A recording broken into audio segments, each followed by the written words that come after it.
Okay. Sorry about that, guys. I don't know how that terminated abruptly. It does happen every so often. So I am back. New hangout, new topics, old topics. I don't care. Talk about whatever you want. I do have Hannah in here right now, though. She's looking for a pair of headphones, and she was talking to True in the side chat last night, and I was kind of curious about that conversation because she said she wanted to have a conversation with them, and she seems to have good altruistic motives for it, whether I agree with them or not. But I was going to have a little talk with her about what does she think she's going to accomplish by talking to True, and she says she's familiar with the Great Debate community. I'm not aware of who you are, Hannah, so forgive me.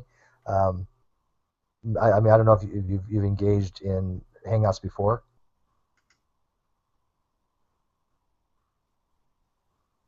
Hmm. Oh, she went to look for headphones and she's lost her mic. Uh, can you hear me, Steve? No problem. Yeah, she said, give me one moment. Yeah, I can hear you. I got you. I got you. Yeah, I wish I could have talked to you a little bit more about the topic of evidence because I think you were kind of agreeing with me, at least in part, I was. that Well, at least his vacuous.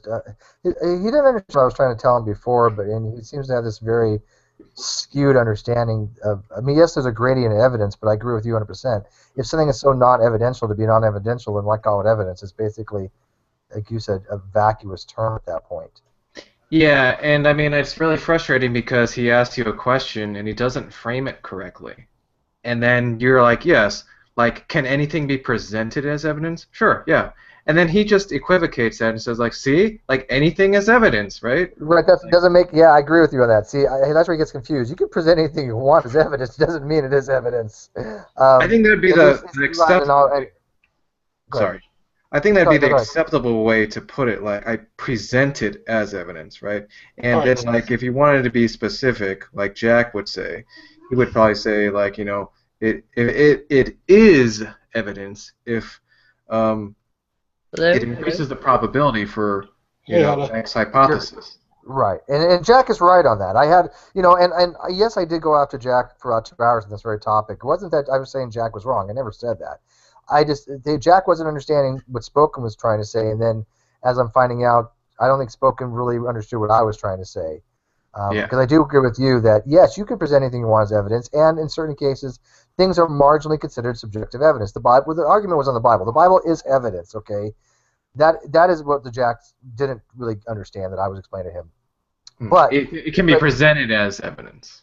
Like, well, because, like, I would say both. There is some evidential things in there. I mean, there's no about the historicity and things sure. like that nature. But to most people, it's very weak evidence. But But evidence it, of what, though? well, exactly. It depends on what you're trying to give evidence for. But Spoken took that and ran with it to the point where anything is evidential, which is vacuous at that point. Like my Right, shoes. like if I heard you say before, it's like, well, in regards to Ronnie, you're like, well, he can say this and this, but I have actual evidence.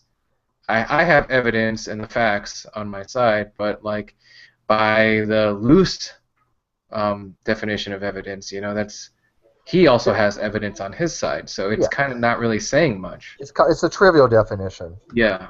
Okay. But I Okay. was going to say, sorry. Yeah, go ahead, Gary. I was going to say, on what happened last night. Well, it was last night for you, it was this morning for me. Um, was that I wanted to go with myself because I was going to try and set up when I went in there a discussion between you and me, you and him, which I could possibly mod. Because the thing is that the thing is, I understand where he's coming from, and you may not look like this, Steve. That sometimes you do have rooms which are a bit top heavy with All right, people I'm who kicking you disagree. out. I'm kicking you out. No, just kidding. No, but it's a bit top heavy with people who disagree with him, and I can Yes, I understand agree. that. You Yes. don't want to go into the lion's den or the bear pit. You want to sort of have it where, it's nice, retro, and people aren't just fighting for control of the mic, and you don't really get the point that you've got your point fully across. I mean, to be honest with you, I think that's pretty false because I mean, from what I've seen, the way you do your rooms, you do it pretty fairly. Thank you. Okay, I mean, I Yeah, will be honest. yeah, I appreciate that, Gary. And again, the reason I have things on my rooms is I can actually I know I can make my statements. I know I can make my train of thought much more effectively than I can in other rooms. I mean, that's just a given. That's the only real reason. But when we're talking about evidence that Tom was talking about, true empiricism has no evidence against us. Literally nothing of any scientific consequence, and that's the difference. Well, But the thing is again, that as I've said to you guys before, I have been looking it up, and it's confusing. I mean, it's confusing for me. I could say. I mean, because you understand it now better.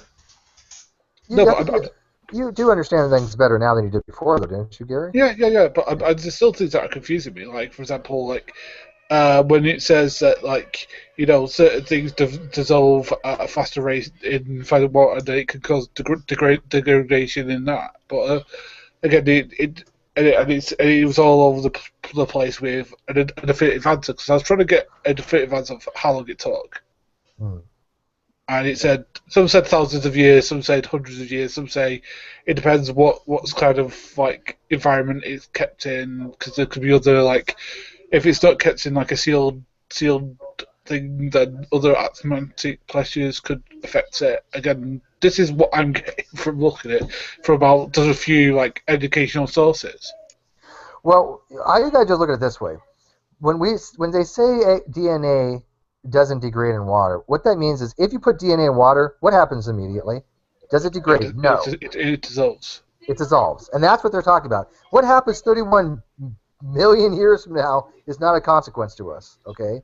Or even weeks later, and most of the time the degradation is due to either A, what's called spontaneous breaking, which is that paper that Fiona had, or it's due to what's called nucleases that are in the water, which are something that actually come in, and a nuclease will actually break apart the DNA, right? So these nucleases are impurities in there. That's why you have to have denucleized water when you do these types of things.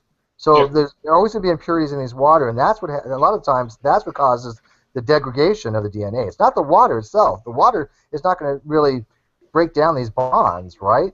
Now over a period of time there are spontaneous breaking, but it's the impurities in there, like those nucleases, or due to very high pH or high temperatures can cause problems. Okay, but that's that's what the paper I read said. But yes, it also exactly. said that things in the air, like for example, certain things in the air, like for example, different flower spores or something like that, can cause degradation, because it depends on how that affects the certain proteins in the DNA structure. Yeah, Again, but this is just based on what this is based upon because I didn't go to creationist. I just went to Yale and Harvard and places like that, and it was hard for me to wrap my head around, because it was even though I'm a university graduate, it was hard but for it's me not to the wrap my. water though. That's the thing. It's not the water doing the damage. Okay. Contamination is the problem. Yes. No, I understand that. Or environmental factors. Yeah, I understand that. Yeah. But I think the point that Roddy may be getting at, and maybe I'm trying to be generous, You are. Here, let me try to explain it this way. I'll give you an analogy. Water. Is water a conductor or an insulator? No, it's not a conductor. It's the impurity. Hang on. He was asking me. It's an insulator, isn't it? No. Water, pure water. Is it an insulator or is it a conductor? It can conduct electricity, if that's what you mean. No, it does not. Actually, pure water is an absolute insulator. Really? Pretty damn close, yes. It's actually an insulator. It's actually the impurities in water that cause conductivity throughout the water. But if you take salt? Like salt would be, yes. Okay, because it can disassociate and then use electrolytes. But water itself is a pure insulator. So then when somebody asks the question, does water conduct electricity? Well, let's be a little specific. Is it water itself? If I throw a toaster into a bathtub, are you going to die? Yes, right? Because it's not the water that's conducting; it's what's impurities in the water, and therefore the water is now conductive. But you see the difference? But you cannot say water. You can't say water is conductive, okay? Because it's not. But it's still, if you throw a toaster in the tub, you will die. So you have to explain this difference, because somebody will be like, "Oh, Steve said water doesn't conduct. I can take a bath and I can have my toaster oven with me." No, okay. Right. Can I give you a quick example? Yeah, but what happened to real quick? But what happened to I gotta get Hannah back in here. So. I'll just count. She said she's gonna be right back, but okay. But go ahead. Yeah, give us an example. Yeah, like years and years ago, in the computer scene, like they were trying to figure out how to like cool a computer really, really easily. Basically, they just put a tower into an aquarium and they just filled it with water, right? Just like bottled water and everything, and it would run. It wouldn't short out. It was very, very cool because of the heat dissipation. It would run that way, but occasionally it would short out due to dust particles, microscopic, really, really small parts per, gallon or of impurities, just like Steve was saying, but it would run. So what they did instead, they used like vegetable oil or something like that, without those problems, and it would run like that. But that's just an example. I mean, you could put a fucking entire computer into water, and it wouldn't short out if the water was pure. And that's the strangest thing, isn't it? But Yeah, again, it's very odd. but somebody's going to read something where it says, water, blah blah blah, conducting electricity, and they're like, oh, well, Steve's wrong. Well, no, it's the nuances of what's going on here. So when he says that DNA degrades in water, no, it's the same thing as saying water is a conductor. No. We usually qualify it by saying pure water, of course, to make absolutely clear what's going on. Yeah, but you know what's funny? Even in that particular thing, in the hangout that Fiona had, the paper even said in there, water, right? It didn't say pot water, pure water, but it said water. But yeah, because of course in the paper you don't just use a sort of generic term for water. You make it very clear, don't you, what you mean by water? Well, he was like, well, how do we know it wasn't this kind of water? Because I was like, well, if you use a special kind of water, you've got to say what the name of the water you're using. Exactly. So I mean, you've got to say, it's diluted to this much, as this much concentration of solute is an buffered solution or whatever the hell it is. You got to say that in the paper, right? Yeah, because a scientific paper, when it talks about water, will talk about perfectly pure water, won't it? When it says water, it's talking about pure water, yeah. Yeah, so whereas obviously in general conversation we mean something else, we mean tap water, which is obviously quite different. Right. Tap water conducts electricity. Yeah. It's like when you do a scientific experiment, all the variables have to be a certain specific thing. Yep. It's like given variables would apply to, like other branches of biology or something like that. And also, if people want to repeat the experiment, they can take into consideration the variables of this, that, temperature, whatever's in the water, stuff like that. And they can repeat the experiment, get the same results. Yeah. Be careful specification. Yeah. Mm-hmm. So Gary, no, you should not be anything charitable towards True. He believes that pure water degrades DNA. Pure, nothing to do with contaminants. He believes that water, the purest you can have, degrades DNA. So this is without chemicals? Correct. Okay, and he's absolutely clear about this. There's no ambiguity here. He said it absolutely clear last night. He said DNA degrades in water. And he doesn't mean just any contaminant. He means pure. He expects pure water will do the same thing. But what he means is he actually has said degrade and dissolve means the same thing, and it doesn't. Yeah, exactly. He doesn't understand between dissolve and degrade. He's a moron. And so he actually was going into the process of dissolving, and I'm like, dude, no, dissolving is not the same freaking thing as degrading. Well, maybe it means stuff like tap water, because tap water is full of all sorts of funky shit that can. You've said that. We've been over that already. You've got these nucleases on your fingers and stuff like that. I mean, skin, yeah. So skin I mean, will do it. I mean, like, hasn't they're actually called DNAases. Is that the name of them? I believe. Hasn't this been addressed a couple times already? Well, yeah, but it's bringing, but it's like the gift that keeps on giving. It's the same thing like the fiasco with this ATP enzyme thing. He keeps on saying ATP synthetase was an enzyme. Told Jake wasn't an enzyme. Well, it's an enzyme. But he is saying now, if you look at his recent posts, he's saying now it is an enzyme. It's just that he's referring it. Although when answer the question from Jake, when Jake said it's an enzyme, he said no, and then said da da da da da da. So he did actually say no in his first bit, but he's subsequently saying, well, it's because he wanted to emphasise the fact that it's a multiple unit. It's an enzyme complex. So what? Every one of them are. I don't know. I know. Yeah, he's a confused tosser, of course, but yes. That's the reason he tells me they're wrong, because they're not wrong. It's a freaking enzyme. It's a freaking enzyme, absolutely. Sorry. I was going to say, in trying to make an excuse for True, like where he interrupts people calling it lag, I ain't buying that, because as soon as Jake said enzyme, True jumped in there on it. Yeah. As soon Well, as he's the been words known were to have lag, but it wasn't this particular case. Yeah, And you well, might. hang on, let me clarify. In my video, I did take creative license, and I even noted in that. If you actually look at the real video, he actually calls him ignorant later on.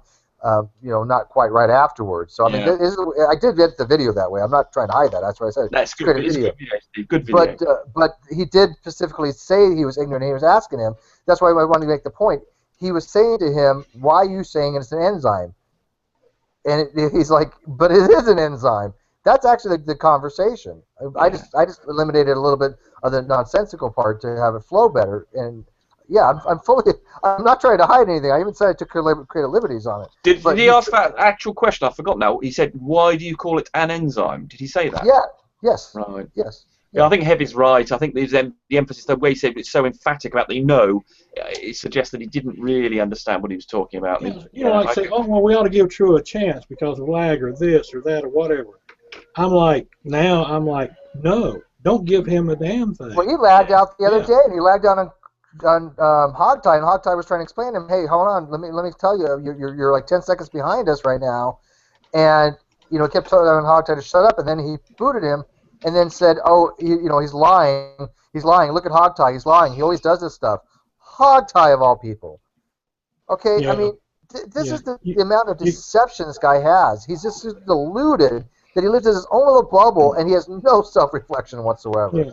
After seeing so much of it, you can only excuse him just so much. Then comes the time of, no, we ain't buying the bullshit. No. Yeah. No, I'm not defending it, but I'm just saying, like, you're trying to be charitable. We know that, Gary, but you're overdoing it. Yeah, I think you are a little bit too. Yeah. You're a nice guy. You're a nice guy. I get that, but That's it. I think it's misplaced. If you want. No. I mean, with Roddy, I think that he's been unreasonable recently. I mean, I can't deny that. Only recently. Hey, Come on, baby Gary. steps. Baby steps. I know. But Gary, just recently, really. Well, with the whole hot ties thing and Fiona thing and you and calling you liars and all this stuff, I don't think that's really Christ-like, and I called him out on it. And I did. He's been calling Fiona a liar for years now. It must be a year repeatedly, and Hogtie, and all the time, every few weeks. I've only gone maybe a year with him, if that. So I mean, they've dealt with it a lot longer, but yeah. Was it? You don't even have to go with the Hangouts that he has, where he interrupts people and interrupts, does the volume, kicks them out or whatever. Someone can make a video talking about this stuff, DNA or whatever, and he will make a response video, and he will sit there and call them liars and this and that, and say, well, they're wrong about this, wrong about that, and on and on and on. So. But I'm rampaging on. Heavy, he does say I'm the worst of the lot, though. So I mean, even though Hogtie and Fiona have been around longer, I'm the biggest liar in the community. Fiona's the biggest liar. No! Don't take away my fucking title. No, he's serious. He's like, Steve's the worst of the bunch. And I think Nephi said the same thing. It's like, fuck him. I'm the worst of the bunch. Show me a lie that I've done. You just want the title, Steve. Well, Steve, you are kind of an asshole, so you know. I can't be like anybody else, okay? I mean, let's be honest here. I'm not denying that I can be a bit of a dick sometimes, but I certainly try not to. Actually, I'm the worst of the bunch. How are you a dick? Yeah, because I think they probably hate Han Solo because he's a traitor as well, like Fiona. I think the Fiona and the General are the ones most liable to be most accused and abused. Chris, I could say it as well. And I am. Hey, General. That's what's so funny. Hey, fuck off just once for me, will you? Though I haven't seen Okay, General being titled. I mean, General, you say that, but I haven't seen you in a video. I mean, at least Steve has got his name in a video title as being a complete liar, whereas I haven't seen any videos with you in the title. 6 or 7 videos made against me. Yeah, so Steve. From different people, and they've made multiple videos against me. But if your name is in a YouTube video, you've made it. Dude, okay, Nephilim Free's, okay, this is the people that have named me. Nephilim Free, True Empiricism, Tommy Hall, Johnny JCK, Richard Raspberry, who had like 10 views until I made it popular. And who else was there? There was. You're getting drunk on this fame, Steve. You're getting drunk on the fame. I'm the biggest liar in the community. I might as well enjoy it, right? Steve, now that you bring up Raspberry, did you see his video response to you? Yes, I did. It was awesome. I loved it. Oh my God. CRISPR counted 24 major mistakes. I literally laughed my tits off. That was awesome. Jade, we both, and I think Isaiah, we kind of came up with like a dozen more, and we weren't trying too hard. But CRISPR actually went in detail, and he found 24 major freaking mistakes. He has a copy of this. I can ask him to post it again. And then I missed that. I missed his post on that. CRISPR, when you get a chance, can you post it again? Tag me on it. Tag Rumpus. But yeah, it's good. Oh, I'm sorry. So count, Javi. No, I was just going to say real quick. 27. Go ahead. No, I was just going to say real quick. Now, Steve, you and a lot of us know that when these people come into your rooms and the conversations you've had, you have tried to be very generous. You've tried not to cut them off or tried to let them, say what they've got to say. And you've even told other people, y'all, don't be on them. Let them say what they got to say. You have, and then after you've been so nice and generous to them, then they turn around and call you liar, pants on every time. Isn't that crazy? Yeah. And it's funny. I mean, there's eventually a point where I don't give the charity anymore. I mean, Nephilim I don't treat very civilly, and Tommy Hall, since he kind of went down the crazy train route, I mean, I kind of got adversarial with. But for the most part, yeah. I mean, I want to have civil conversations. I want people on the other side to be able to talk about these things. I like conversing. I like having interlocutories. I can hold my own in an argumentative style. Okay, I've demonstrated that to no end. Nobody can say that I cannot have engaged with a person and talk to them. But I don't think any one of them has ever formed an argument on their own, ever. All they do is form regurgitated arguments they've got from somebody else. Every time. They don't do any original novel things, ever. Steve, I think you should throw the toil. It's a toil. Throw in the toil. and then he changes it to towel without even the E spelling, and then anyway, it's just anyway. CRISPR, do you want to get your ass in here? And if Hannah's still listening, I can't seem to add her from the internal. I don't know why. Do you want me to drop? No. No, see, he spelled it right. Just somebody hacked his account and changed it. Can I ask, was there ever any resolution on when True Empiricism said that he didn't want to release his credentials because he was afraid that it would intimidate people and not engage them? He has changed that now to he has no formal education. Yeah. Okay, but yeah, so when that's brought up, what does he say? He says he's never said that. Like, you said this, but it turns out that's not even the case. So what He lies and says he never said that. Oh, come on, man. That's his defense? Yeah, no, seriously. I witnessed that. I asked him about his DNA expertise, and he said, I never said I was a DNA expert. I'm like, the fuck you didn't. And Fiona's not qualified to talk about genetics and all sorts. Yes. The absence of credentials would intimidate someone. Yeah, Tom, he said it on the video where I think it's titled "Atheists Win." I think is the title of the video. And then he made another video, why are we on YouTube? But he's made that private, and I wonder why. So. Does anybody want to make? Oh, he makes a lot of videos private because he doesn't like people making videos from his videos. And I mean, you can make it. All my videos are out there. I've got like 65 plus videos. Okay, it's like if you want to go fucking searching them for something that I supposedly lied on, take your best shot, man. Be my guest. Find something that I have lied about. And if you want to make a video splicing things together, trying to make it appear that I lied, even go for that. I will expose you for that. But does somebody want to make room for, be kind of generous and make room for Chris? Yeah, I'm off to bed, Steve. I'll drop. Rumpus is off to bed. Oh, it's midnight your time. Okay, thank you, Rumpus. Always a pleasure, dude. When Spoken was in and he was being attacked in the side chat, and I was trying to, well, maybe not defend him, but trying to get people to see kind of what he was saying about he believes God is he believes God is true subjectively, which to him is true.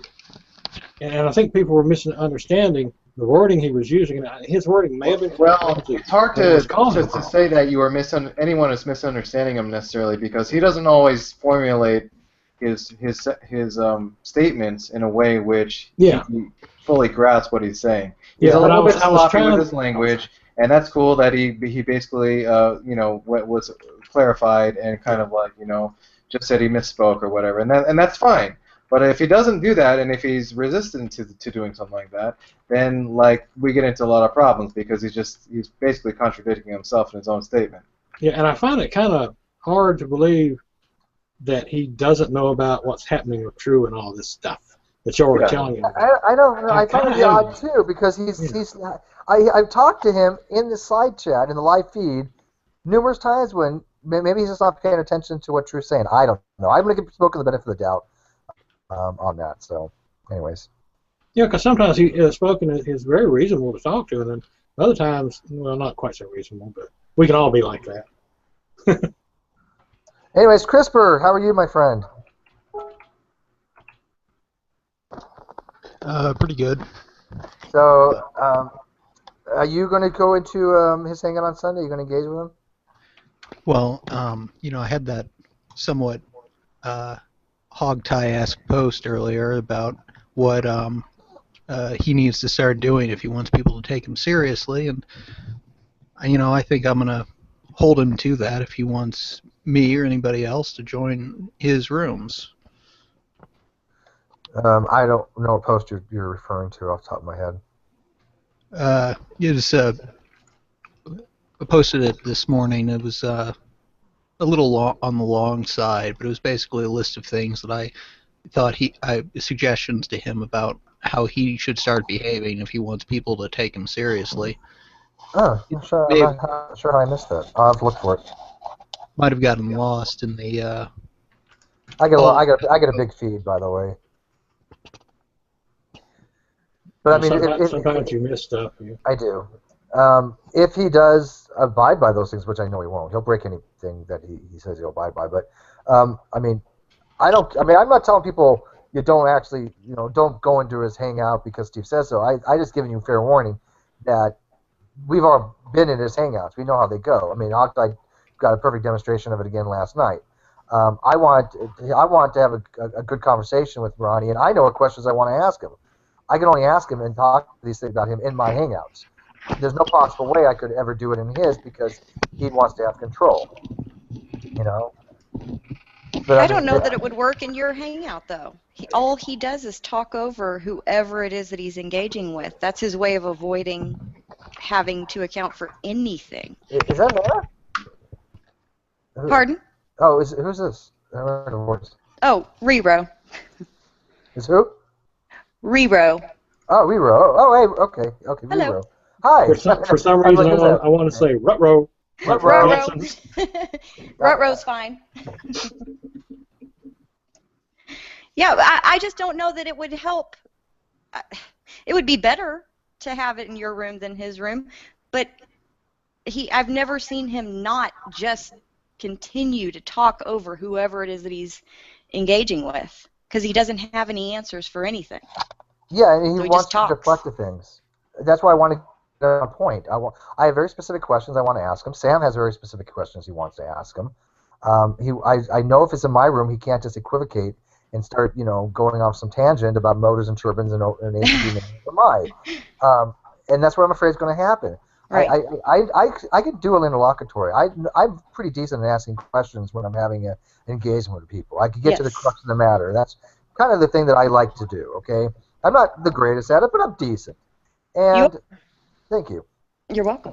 And I can only do that, like I said, in my room a lot in these kinds of situations, and because I don't trust them in their rooms. That's as simple as that. I just learned my lesson. Yeah.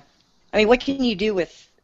I don't know. I'm at a loss with this one. I mean, literally, last night, as soon as Hogtie left the room and went into his room, he did exactly what everyone knew he was going to do. And then Hogtie leaves, and he just spews out exactly what happened, except he flipped everything around and projected what he was doing and blamed Hogtie for doing it. That's what he always does, that kind of maneuver. And it's because if you attack something, if he lies or says something completely wrong and you attack that, it's a personal attack. You're attacking him. He's all ego, so it's all about him. I mean, I don't know how you work with that. You can't. But you're right. I mean, we call him the king of projection for a reason. Oh, yeah. And he's also the king of persecution complexes. Absolutely. Absolutely. It's notable, too. That's the funniest thing. I mean, you've followed the Great Debate for a while, right? Yes. Okay. Yes. Sorry, I was on mute. Yeah. And so you've seen the same things that the rest of us have seen, yet they're yes. so blissfully unaware that they literally have to project it upon other people. Yes. And it's so strange because it's like, do you guys not have a mirror or something? I mean, hello, pot black kettle. It's almost like if I didn't know any better, and at first I did think, well, this has to be deliberate. I mean, they can't be serious. They cannot seriously be saying that everything that they are doing, the other people are doing. They can't be serious about this. But then I found out they are. Like, you know how common that is for people to do that nowadays. Like Steve, you can go back in the comments that I've made on my own page, and I brought this up like, I don't know, 6-8 months ago, and that I noticed that people started doing that kind of thing, the exact thing that you guys are talking about. I'm going to accuse you of behavior that I'm just right now going to engage in. And I'm going to pre-accuse you of that behavior before I engage in that behavior. Yep. That exact behavior. That has become like a thing. And that became a thing that it's not just people who want to debate shit like this. It's everywhere on the internet. Yeah. And it's a tactic that I noticed becoming really prevalent probably about 5 years ago. So everybody, like, I'm not, when I say everybody, you know, I don't mean every single person, but everybody's doing that shit nowadays, though. You can use hyperbole here, Saul. But Saul, I mean, what do you think happens in their brains that they don't recognize that they're doing this? Is there a I mean, I call it a creationist perception filter, but there's something happening. I couldn't tell you, Steve. It's a new train of thought that I think that it has to do with I think it's generational. I don't think that our generation is as capable of that kind of behavior as younger generations are. Them damn whippersnappers, you know what I'm talking about, though. Like, it's really like, it seems to me, depends on when you were educated, who you were influenced by, what you grew up with, and I think that these kids that grew up with internet in one hand and a participation trophy in the other hand are the kids who do. I showed up. I got an award. But in all seriousness, though, it's just grossly done. The exact behavior that you guys are talking about. I'm going to accuse you of what I'm about to do. Yeah. In an exchange, like talking to somebody over the internet, and it's just been rampant. Yeah. I don't know what causes it.